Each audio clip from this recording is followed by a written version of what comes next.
Hello, so I've started thinking about my knit along that I'm going to start this week. So this is Monday. I got the yarn ready. I'm going to use this colour, and then I've got these three which I'm planning to mix.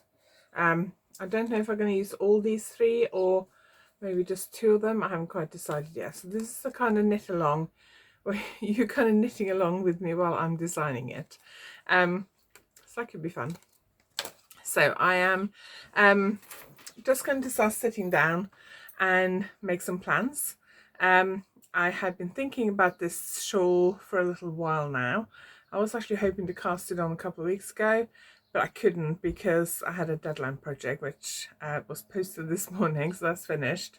I've got another shawl as well I'm trying to finish up before I get too into this new knit along. But I need to start sitting down actually making some plans for it. So at the moment I'm going to sit down. One of the things I want to do while I'm doing this is to actually share some of my process. So actually talk you through how I decide on a design, what I do, how I plan it out. Now, obviously this varies a little bit depending on what it is. So if it's for a magazine, for example, quite often I have to, magazines I quite often submit a design idea beforehand. So with magazines I'll usually knit a swatch, draw a sketch, plan it out and sort of write up a description, submit that to the magazine, and if they commission it, then I kind of have like my map for what the design is going to be like, whether it's a shawl or a garment or whatever. But when I self-publish designs, I tend to quite often be a little bit more freer about it, less planning, I think. Quite often I'll just have an idea and cast on and see where it takes me. Sometimes that's not successful and I have to rip out. And that's kind of the way I'm going with this shawl. I haven't swatched. I've been thinking about it for a while. I have a few ideas in my head for techniques and things like that I want to do, but I don't have a specific plan. I haven't swatched yet. So first thing I'm going to do, I do know roughly what shape it's going to be. I've actually had to, it's really sunny today, which is great, as we are now in self-isolation. We're not in complete lockdown here in the UK yet, but we are in self-isolation. But it's really sunny, which is great, because if we are going to be at home, nice weather is good, so hopefully we can sit out in the garden for a little bit. We're allowed outside at the moment. We're allowed to run, well, they haven't really put any restrictions on us at all really yet, but I think that will probably be coming this week or next week at the latest. But they're saying to avoid unnecessary trips out, so I'm just going out to run essential errands, like going to the post office, going shopping, that kind of thing, and also walking the dog, because we do have a dog and he will go bonkers if he doesn't get walked every day. So I took him for a short walk this morning, and I'm going to take him for a slightly longer walk with my daughters this afternoon. We're going to pop down to some local woods where there's usually nobody around. You may meet one or two dog walkers max, but most of the time I don't meet anyone when I go down there. So anyway, back to the shawl. So I know roughly what shape I wanted, but with a little bit of a twist. I keep a notebook like this. It's a squared notebook. I actually buy these in Spain. I find it very difficult in the UK. You can probably get online, but in the UK in the shops I find it difficult to get spiral bound notebooks with squared paper. Whereas in Spain, most notebooks have got squared paper. When we first used to go to Spain, about 17 years ago I think, I didn't hardly ever saw lined notebooks, which now you find a lot more lined notebooks, but when we first started going it was mainly squared notebooks. Anyway, I've been buying notebooks in Spain for years. Every time we go I buy a few to bring home. So I got some of these A5 ones and some A4 ones. These are a bit more user friendly really. So what I do is when I'm working on design submissions, or if I'm trying to come up with an idea for a new design, I will just chart stuff out. So I'll chart out various lace patterns like that.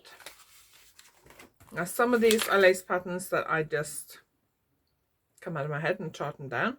Some that my lace patterns I get out of stitch dictionaries. I do use Pinterest a lot. There's a lot of lace stitch patterns on Pinterest now.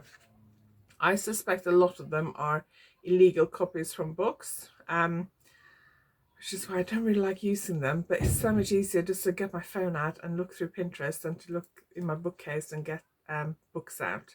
But most of the stitch patterns I find in Pinterest I do have in books, so that makes me feel slightly less bad by using them. But yeah, I'm not sure how, but they are illegal and breaching someone's copyright, but most of them are in books I already have, so that makes me feel slightly less bad about doing it. But I write stuff down in here. So I keep one of these notebooks on the coffee table next to my knitting chair. So if I'm thinking about a new design, I can just grab my notebook and chart it out. And also I do sometimes make notes as I'm knitting stuff in here as well.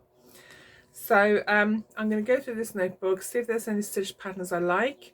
I'm also going to look up a previous shawl I've designed which has a similar shape and see how many stitches I cast on, just to help me get started really.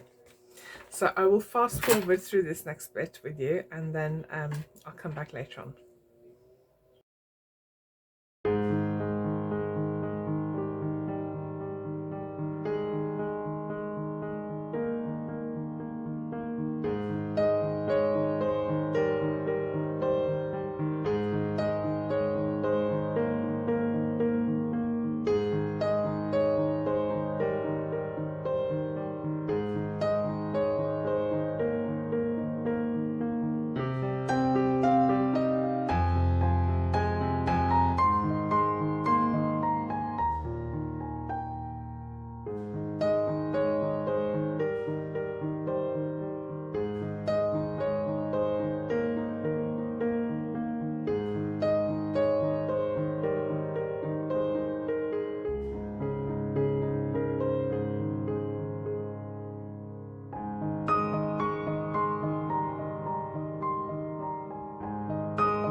So I've now decided kind of roughly on at least the shape to start with.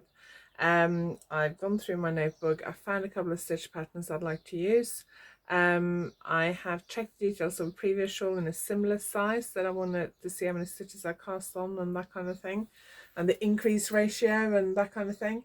So I've typed up the beginning chart, the edging chart really, and I've written up the first section of the pattern. So I'm going to let that kind of marinate in my head overnight, and then tomorrow I'll have another look at it, and if I'm still happy I'll probably write up the next section of the pattern, and then I'll print that off, and then I'll cast on hopefully on Wednesday. And I wanted to kind of knit the first section a couple of times just to make sure I'm happy with it before I share it officially in the Facebook group and on YouTube. So I hope you enjoyed that, and I'll be back with more in the next video.